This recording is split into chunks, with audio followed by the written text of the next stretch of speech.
আজকে আমরা শিখব নবম দশম শ্রেণীর রসায়ন হচ্ছে 11 অধ্যায়ের একটা গুরুত্বপূর্ণ প্রশ্ন যে এই যে যে কোনো একটা অ্যালকিন মানে প্রোপিন যা ইচ্ছা ইথিন মিথিন একটা অ্যালকোহল বলবে পারস্পরিক রূপান্তর সম্ভব কিনা, এরকম যে অ্যালকিন আর অ্যালকোহল পারস্পরিক রূপান্তর সম্ভব কিনা।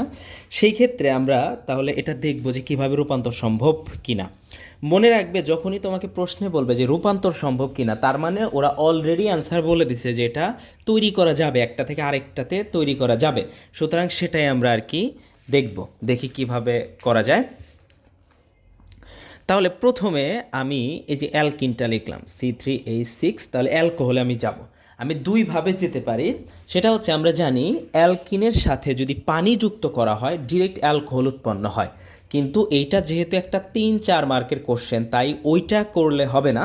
এর আগে আমরা যেটা শিখেছিলাম গত 2 ক্লাসে যে যে কোনো কিছুকে অ্যালকোহল অ্যালডিহাইড অ্যাসিড কীভাবে বানানো যায় ওই প্রসেসে আমরা যাব। তাহলে এটা যেহেতু অ্যালকিন তাহলে এটা ধাপ 1।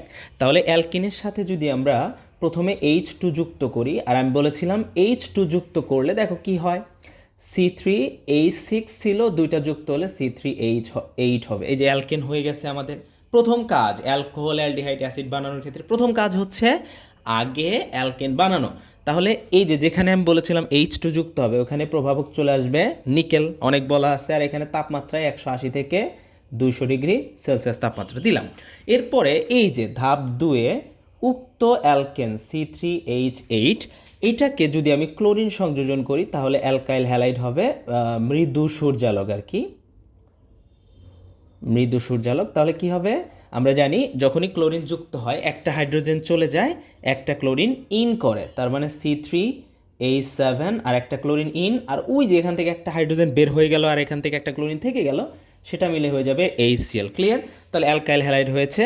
এরপরে ধাপ 3, ধাপ 3-এ কী হবে, উক্ত অ্যালকাইল হ্যালাইড C3H7Cl এটাকে যদি আমি সোডিয়াম হাইড্রোক্সাইডের জলীয় দ্রবণ ব্যবহার করি তাহলে এইখানে অটোমেটিক এই OHটা এখানে যাবে, Clটা এখানে আসবে, তাহলে হয়ে যাবে C3H7OH প্লাস NaCl দিলাম আমরা। ঠিক আছে, এই যে অ্যালকোহল হয়ে গেছে।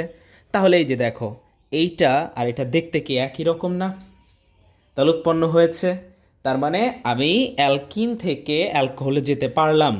এরপরে যেহেতু পারস্পরিক রূপান্তর সম্ভব বলছে তার মানে এখান থেকে এটাতেও যেতে হবে।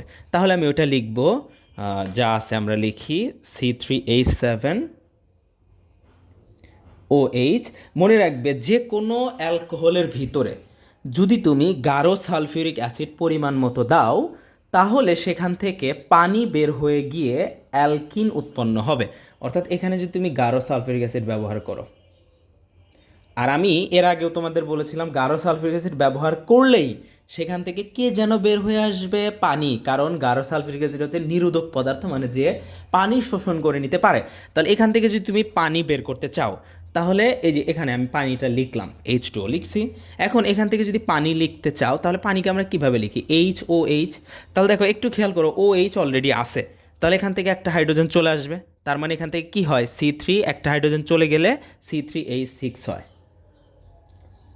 দেখো তো এইটা আর এইটা এক কিনা, উৎপন্ন হয়ে গেছে কিনা, মানে যে এইটা আর এটা উৎপন্ন হয়ে গেছে। তার মানে আমি বলতে পারি পারস্পরিক রূপান্তর সম্ভব। অর্থাৎ অ্যালকিন থেকে অ্যালকোহলে যেতে হলে আমাদের কি করতে হবে, প্রথমে হাইড্রোজেন যুক্ত করে অ্যালকেন বানাবো, আর এরপরে ওই অ্যালকেনের সাথে ক্লোরিন যুক্ত করে অ্যালকাইল হ্যালাইড বানাবো। এরপর উক্ত অ্যালকাইল হ্যালাইডের সাথে সোডিয়াম হাইড্রোক্সাইডের জলীয় দ্রবণ ব্যবহার করলে অ্যালকোহল উৎপন্ন হবে। তাহলে যেটা এটা উৎপন্ন হয়ে গেছে। এখন আমি কি বললাম, আরেকটা ধাপ কি হবে, উক্ত অ্যালকোহল এর ভিতরে যদি তুমি গাঢ় সালফিউরিক অ্যাসিড ব্যবহার করো তাহলে এখানে অ্যালকিন উৎপন্ন হবে। এখন এইখানে একটা বিষয় হচ্ছে, তুমি যদি এখানে তাপমাত্রা একটা আছে কিন্তু তোমাদের বইয়ে তাপমাত্রাটা নাই, কিন্তু আমি বলে দিচ্ছি এখানে হচ্ছে 140 ডিগ্রি সেলসিয়াস তাপমাত্রা ব্যবহার করতে হয়, কিন্তু তোমাদের বইয়ে নাই, সুতরাং এটা লিখতে হবে না। সুতরাং আমি কি শিখব, যে কোনো অ্যালকোহলের ভিতরে যদি তুমি গাঢ় সালফিউরিক অ্যাসিড ব্যবহার করো তাহলে এখান থেকে অ্যালকিন উৎপন্ন হবে আর পানিটা বের হয়ে আসবে। তাহলে আশা করি তোমরা বুঝতে পেরেছো। আজকে এতটুকু, ইনশাল্লাহ নেক্সট ক্লাসে দেখা হবে। আল্লাহ হাফেজ।